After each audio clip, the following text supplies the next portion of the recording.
Students, जैसा कि आपको मालूम है कि हमारे वेब डेवलपमेंट की सीरीज़ में बूटस्ट्रैप के लेक्चर्स चल रहे हैं। लास्ट लेक्चर में हमने बूटस्ट्रैप के कंपोनेंट्स डिस्कस किए थे कुछ, और आज हम कुछ आगे कंपोनेंट डिस्कस करेंगे। आज के कंपोनेंट में हम सबसे पहला कंपोनेंट जो देखने वाले हैं, पहला कंपोनेंट हमारा होगा कोलैप्स। कोलैप्स को हम देखते हैं, कोलैप्स क्या होता है। VS कोड मैंने ओपन कर लिया और बूटस्ट्रैप के डाउनलोडेड फोल्डर मेरे पास यहाँ पे पड़े हुए हैं। CSS का फोल्डर भी पड़ा है और JS का फोल्डर भी पड़ा हुआ है। और अब हम यहाँ पे CSS को लिंक करवा लेते हैं। CSS में जो bootstrap.min.css है, इसे हम लिंक करवाएंगे। जावास्क्रिप्ट की फाइल को हम बॉडी के क्लोजिंग से पहले लिंक करवाएंगे। JS के फोल्डर में bootstrap.bundle.min.js इस फाइल को हमने अटैच करवाना है। अब हम आते हैं अपने टॉपिक की तरफ, कोलैप्स। कोलैप्स को थोड़ा स्क्रॉल डाउन करें तो यहाँ पे आपको दो बटन नजर आएंगे। अब मैं एक बटन को क्लिक करता हूँ तो आप देखें यहाँ पे एक डिव ओपन हो रही है जिसमें कुछ टेक्स्ट लिखा हुआ है, तो इसको हम कोलैप्स कहते हैं। जैसे ही एक वन टाइम क्लिक करता हूँ डिव ओपन हो जाती है, सेकंड टाइम क्लिक करूँगा तो डिव क्लोज हो जाएगी। इसको हम स्टूडेंट्स कोलैप्स कहते हैं। तो इनको अगर आपने यूज़ करना हो तो आप यहाँ से इसको कॉपी कर सकते हैं और इसको पेस्ट कर सकते हैं। बूटस्ट्रैप का लेआउट बनाने के लिए हम कंटेनर रो और कॉल का यूज़ करते हैं। अगर आपको कंटेनर रो और कॉल का नहीं पता कि ये क्या होती हैं, ऊपर मैं आई बटन में इनका लिंक दे दूंगा, तो आप कंटेनर रो और कॉल के बारे में मज़ीद अच्छे से जान सकते हैं उस लेक्चर में। सबसे पहले मैं यहाँ पे लिखता हूँ कंटेनर। कंटेनर में होगा रो और रो में होगी हमारी कॉल। 6 यूज़ कर लेते हैं या 6 यूज़ कर लेते हैं। इसमें हम कोलैप्स का कोड कॉपी करके पेस्ट कर लेते हैं। यहाँ पे पेस्ट किया, गो लाइव किया हुआ मैंने, और आउटपुट देखते हैं ज़रा इसका कैसा आ रहा है। तो स्टूडेंट्स, ये आपके सामने दो बटन्स आ गए हैं। इनको एक मार्जिन लगा देता हूँ, थोड़ा सा मार्जिन टॉप 5। तो यहाँ से इसको मार्जिन मिल चुका है। अब जैसे ही मैं किसी एक बटन पे क्लिक करूँगा तो एक डिव ओपन हो जाएगी। ये देखें आपके सामने 6 कॉलम पे ये डिपेंड है, और जितने कॉलम हमने यूज़ किए उतनी ही डिव ओपन होगी। अब यहाँ पे भी डिव ओपन हो रही है, और जब आप इस पर क्लिक करेंगे तो यहाँ पे भी डिव ओपन हो रही है। और आप यूज़र को कोई टेक्स्ट दिखाना चाहें, क्लिक करने पे कोई नोटिफिकेशन टाइप चीज़ दिखाना चाहें, तो आप कोलैप्स का यूज़ कर सकते हैं। अब इन दोनों में डिफरेंस क्या है? डिफरेंस सिंपल स्टूडेंट्स यही है कि पहले बटन में उन्होंने लिंक यूज़ किया हुआ है, एंकर टैग, और सेकंड बटन में उन्होंने HTML का बटन टैग यूज़ किया हुआ है, ये आपके सामने। और इसके अलावा कोई इन दोनों में डिफरेंस नहीं है। नेक्स्ट देखते हैं हम। अब यहाँ पे आ गया जी हॉरिजेंटल। अब हॉरिजेंटल कुछ ऐसा होता है, जैसे ही टॉगल पे मैं क्लिक करता हूँ तो इस तरह से ये डिव ओपन हो रही है। क्लिक करता हूँ क्लोज हो रही है, क्लिक करता हूँ तो ओपन हो रही है। इसको अगर आपने यूज़ करना हो तो इसका कोड यहाँ पे पड़ा हुआ है, इसको यहाँ से कॉपी करें आप, और इसको भी हम इस कॉल 6 के अंदर ही लगा लेते हैं, पेस्ट। ये आ गई डिव। अब जैसे ही इस पर मैं क्लिक करूँगा तो ये हॉरिजेंटल वर्क करेगी। ये देखें, तो इस तरह से ये वर्क कर रही है। ये भी बड़ा अच्छा इफेक्ट लग रहा है। अगर आपने किसी वेबसाइट में यूज़ करना हो तो आप इसको यूज़ कर सकते हैं बहुत आसानी के साथ। नेक्स्ट हम देखते हैं जी, यहाँ पे आपके पास आ गए मल्टीपल टॉगल्स एंड टारगेट्स। अब यहाँ पे लिखा हुआ है टॉगल बूथ एलिमेंट। अब यहाँ पे दो डिव्स ओपन होती हैं क्लिक करने में। ये देखें, मैं क्लिक कर रहा हूँ तो ये देखें आपके सामने एक डिव ये है और सेकंड डिव ये है। क्लिक करने पे क्लोज हो रही हैं और क्लिक करने पे ओपन हो रही हैं। अब यहाँ पे है सेकंड एलिमेंट, इसमें सिंगल डिव ओपन होगी, इसकी जो साइड होगी वो राइट साइड होगी, और जब इस पे क्लिक करेंगे तो यहाँ पे भी एक लेफ्ट साइड पे डिव ओपन होगी। तो इनको भी आप यूज़ कर सकते हैं जहाँ पे अगर आपको ज़रूरत पड़े यूज़ करने की। इसके बाद स्टूडेंट्स नेक्स्ट टॉपिक देखते हैं अपना ड्रॉप डाउन्स। यहाँ पे कोलैप्स के नीचे है option drop downs. Drop downs को क्लिक करें, ये होते हैं ड्रॉप डाउन्स। ये है सिंगल बटन। अब इसका मतलब ये है कि जैसे ही इस बटन पे क्लिक करेंगे तो एक ड्रॉप डाउन ओपन हो जाएगा। इसमें आप अपने फर्दर पेजेस के लिंक्स अटैच कर सकते हैं। इसका ज़्यादातर यूज़ हमें देखने में मिलता है कि नैब बार में हो रहा होता है, और ज़रूरी नहीं है सिर्फ नैब बार में, किसी और जगह भी यूज़ हो सकता है, लेकिन ज़्यादातर जो यूज़ है वो नैब बार में होता है। तो अगर आपने इसको यूज़ करना है तो आप यहाँ से इसका कोड कॉपी कर सकते हैं और इसको पेस्ट कर सकते हैं। अब इसको मैं नेक्स्ट कॉल 6 में यूज़ करता हूँ। एक कॉल 6 ये है, यहाँ से स्टार्ट हो रही है और यहाँ पे क्लोज हो रही है, और हम एक यहाँ पे कॉल 6 और बना लेते हैं, इसमें मैं पेस्ट कर देता हूँ। स्टूडेंट्स, ये आपके सामने ड्रॉप डाउन आ गया। जैसे ही मैं क्लिक करूँगा तो ड्रॉप डाउन ओपन हो रहा है आपके सामने। इसमें एक चीज़ याद रखने वाली, ये दोनों टॉपिक्स हमने पढ़े हैं, इनमें जावास्क्रिप्ट की फ़ाइल लगाना लाजमी है, ये वाली जो हमने अटैच की है। अगर ये जावास्क्रिप्ट की फ़ाइल आपकी अटैच नहीं होगी, ड्रॉप डाउन वर्क नहीं करेगा और ना ही कोलैप्स वर्क करेंगे। तो ये जावास्क्रिप्ट की फ़ाइल के साथ पॉसिबल हो रहे हैं इनका वर्क करना। स्क्रॉल डाउन करें, यहाँ पे भी ड्रॉप डाउन है। इस ऑप्शन में आपको मल्टीपल कलर्स के ड्रॉप डाउन मिल जाते हैं, जैसा कि बटन्स बने हुए हैं।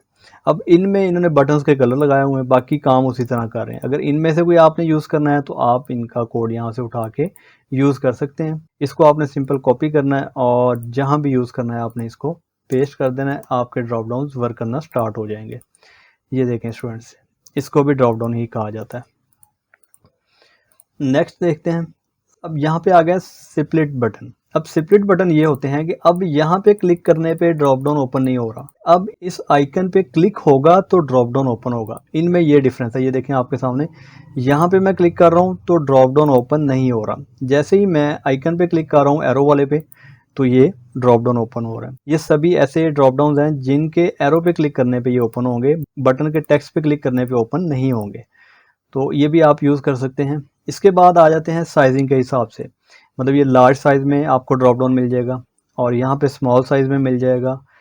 थोड़ा और स्क्रॉल डाउन करें, अब यहाँ पे इन्होंने नैब बार में ड्रॉप डाउन यूज़ किया हुआ है नैब बार ही, और उसमें उन्होंने ड्रॉप डाउन यूज़ करके दिखाया हुआ है आपको। आप ये भी यूज़ कर सकते हैं, आपकी रिक्वायरमेंट है। अब आप यहाँ पे देखें, यहाँ पे आ गया ड्रॉप अप। अब ये देखें एरो का साइन ऊपर की तरफ जा रहा है। अब इसका मतलब है जब इस पर क्लिक होगा तो ड्रॉप डाउन डाउन की बजाय ऊपर को ओपन होगा, मतलब ड्रॉप अप इसका नाम इसलिए रखा हुआ है। ये देखें, मतलब ऊपर की साइड पे ड्रॉप डाउन नहीं होगा, ये तो अप जा रहा है, तो ये अप की तरफ होगा, ड्रॉप अप। ये सेकंड बटन, इस पे क्लिक करने पे ओपन नहीं होगा, इसके एरो पे क्लिक करने पे ये ओपन होगा। फर्दर ऑप्शंस आ जाती हैं। ये है ड्रॉप एंड। अब इसका मतलब ये है कि ये देखें एरो का साइन इस तरफ लगा हुआ, एरो पे क्लिक होगा तो इस साइड पे ये ओपन होगा, ये ड्रॉप डाउन जो बना हुआ है ये ड्रॉप्स एंड पे ओपन होगा। इसी तरह ये एरो पे क्लिक करने पे ओपन हो रहा है और ये वाला बटन के क्लिक पे ओपन हो रहा है। थोड़ा स्क्रॉल डाउन और कर लें, ड्रॉप स्टार्ट है। अब ये आपका लेफ्ट साइड पे ओपन होगा, ड्रॉप स्टार्ट। इसी तरह ये बटन पे क्लिक करने पे लेफ्ट साइड पे जाएगा, ये एरो पे क्लिक करने पे ओपन होगा। तो इनको हम ड्रॉप स्टार्ट कहते हैं। इसके बाद आ गए आपके सामने मेन्यू आइटम। अब मेन्यू आइटम में भी इन्होंने ड्रॉप डाउन ही यूज़ किया हुआ, ये भी उसी तरह ड्रॉप डाउन ही है स्टूडेंट्स। इसके बाद आ जाता है एक्टिव वाला। अब एक्टिव का मतलब ये है कि जिस भी ड्रॉप डाउन पे क्लिक होगा तो उसको इस तरह से बैकग्राउंड कलर अप्लाई हो जाएगा। इसके बाद स्टूडेंट्स हम नेक्स्ट टॉपिक देखते हैं जिसका नाम है लिस्ट ग्रुप। इस पर आप क्लिक करें। अब लिस्ट ग्रुप क्या होता है स्टूडेंट्स, हमने HTML के लेक्चर में देखा था ऑर्डर लिस्ट, अनऑर्डर लिस्ट। अगर आपने वो लेक्चर नहीं देखा HTML का, आपको नहीं पता ऑर्डर लिस्ट क्या होती है या अनऑर्डर लिस्ट क्या होती है, ऊपर मैं आई बटन में उसका लिंक दे दूंगा, आप उसको भी जाके देख सकते हैं। HTML के ऑर्डर लिस्ट और अनऑर्डर लिस्ट को बूटस्ट्रैप ने कुछ अपनी क्लासेस के साथ इस तरह से बनाया हुआ है। अब ये देखें, यहाँ पे unordered list UL tag use हो रहा है और इसमें li लिस्ट आइटम यूज़ हो रही है, और इन्होंने क्लास अपनी लिखी हुई है लिस्ट ग्रुप और लिस्ट ग्रुप आइटम। अगर आपने मतलब लिस्ट बनानी तो आप इस लिस्ट को भी कॉपी पेस्ट करके काम चला सकते हैं अपना। फॉर्मेट करता हूँ मैं और इस डिव के बाद यहाँ पे पेस्ट कर देता हूँ। इसमें कुछ खास नहीं है, सिंपल एक लिस्ट ही है, तो लिस्ट आपको यहाँ पे शो करवा देता हूँ। इस तरह से आप लिस्ट बना सकते हैं इसको यूज़ करके। स्क्रॉल डाउन करें, अब यहाँ पे एक्टिव वाला भी मिल जाएगा, जोन सी लिस्ट एक्टिव होगी उस पर बैकग्राउंड कलर लग जाएगा। तो इसको हम कहते हैं स्टूडेंट्स लिस्ट, ऑर्डर लिस्ट या अनऑर्डर लिस्ट। अब इसके बाद स्टूडेंट्स बहुत अहम टॉपिक है, इसका काफ़ी यूज़ होता है और बड़ी अच्छी मज़े की चीज़ है ये, इसको मॉडल कहा जाता है।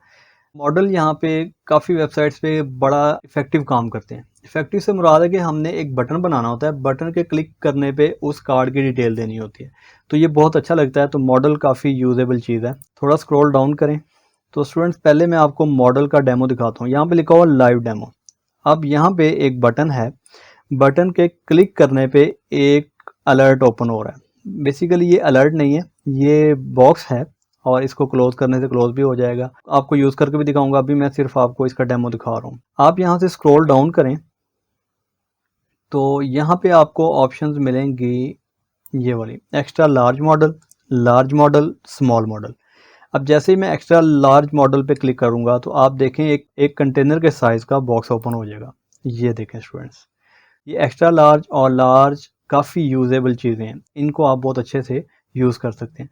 अब जब लार्ज मॉडल पे क्लिक करूँगा तो आप देखेंगे हाफ साइज़ कंटेनर ओपन होगा। एक्स्ट्रा लार्ज पे कर रहा हूँ तो बड़ा कंटेनर आ रहा है आपके सामने, लार्ज मॉडल पे कर रहा हूँ तो तकरीबन हाफ कंटेनर का बॉक्स हमारे सामने आ रहा है, और जब हम स्मॉल मॉडल पे करेंगे तो आपको स्मॉल इतना सा नज़र आएगा। तो ये काम बेसिकली मॉडल का होता है। अब मॉडल को यूज़ कैसे करना है, सवाल ये है। यहाँ पे हम आते हैं जहाँ पे लाइव डेमो लिखा हुआ था, ये वाला। अब इस कोड को आपने करना है कॉपी, सिंपल लाइव डेमो वाले कोड को। इसको हम यूज़ करते हैं, मैं यहाँ पे एक कंटेनर दोबारा से बना लेता हूँ, उसमें हम यूज़ करते हैं बटन को। यहाँ से मैंने कट कर लिया और यहाँ पे मैं लिखता हूँ कंटेनर, कंटेनर के बाद होगा रो, और रो के बाद होगा cos6 को यूज़ कर लेते हैं हम, और इसमें मैं पेस्ट कर देता हूँ कोड को। तो ये आपके सामने बटन आ गया। अब जैसे ही इस पर मैं क्लिक करूँगा तो आपके सामने एक बॉक्स ओपन होगा इस तरह का। अब यहाँ पे छोटा बॉक्स नज़र आ रहा है। अगर आप चाहते हैं कि आपको लार्ज साइज़ में कंटेनर नज़र आए तो आपने सिंपल इधर आ जाना है स्टूडेंट्स, जहाँ पे मैंने आपको तीनों डेमो दिखाए थे, यहाँ पे एक्स्ट्रा लार्ज मॉडल। अब आपने यहाँ पे इतनी क्लासेस ऑलरेडी लगी हुई हैं। मॉडल डायलॉग, ये मैं आपको दिखाता हूँ कहाँ लगी है। ये मॉडल की बॉडी में लगी हुई है, बेसिकली ये मॉडल लिखा हुआ है, यहाँ पे लगी है क्लास मॉडल डायलॉग। इसमें आके आपने यहाँ पे इस क्लास का इजाफा कर देना है मॉडल LG। इसको मैंने किया कॉपी और यहाँ पे पेस्ट कर रहा हूँ। जब हम इस बटन पे क्लिक करेंगे तो आपको प्रॉपर एक कंटेनर के साइज का बॉक्स मिलेगा। ये देखें स्टूडेंट्स आपके सामने। तो इसको हम कहते हैं मॉडल। अब इस मॉडल में आप जो मर्जी डिज़ाइन बना सकते हैं। बनाना कहाँ पे है, ये देखें यहाँ पे डिव आ रही है मॉडल बॉडी वाली। इसमें फॉर एग्जांपल मैं यहाँ पे एक नैब बार फॉर एग्जांपल बना लेता हूँ। UL बनाते हैं, UL में LI होगा, इसमें मैं लिख लेता हूँ एप्पल और इसे कर लेता हूँ कॉपी पेस्ट। ये आपके सामने एक नैब बार टाइप चीज़ आ जाएगी, लिस्ट बन जाएगी। जैसे मैंने क्लिक किया तो स्टूडेंट्स ये देखें आपके सामने। इस कंटेनर में आप प्रॉपर पूरे पेज का डिज़ाइन कर सकते हैं, जो भी आप करना चाहें। तो इसको हम कहते हैं लार्ज मॉडल। अगर आपने लार्ज यूज़ करना है तो आपने यहाँ पे मॉडल LG वाली क्लास यूज़ कर लेनी है। यहाँ पे आपने क्लास लगाई थी पहले मॉडल एक्सेल, इसको आपने मॉडल LG कर देना है, तो बॉक्स का साइज़ ऑटोमेटिकली कम हो जाएगा। ये देखें आपके सामने हाफ कंटेनर हो गया। तो इस तरह से आप ये मॉडल का यूज़ करके बहुत ज़बरदस्त डिज़ाइन क्रिएट कर सकते हैं। स्टूडेंट्स आज के लेक्चर के लिए इतना ही रखते हैं, मिलते हैं अपने नेक्स्ट टॉपिक में नेक्स्ट कंपोनेंट्स के साथ। इजाज़त दीजिए, अल्लाह हाफिज़।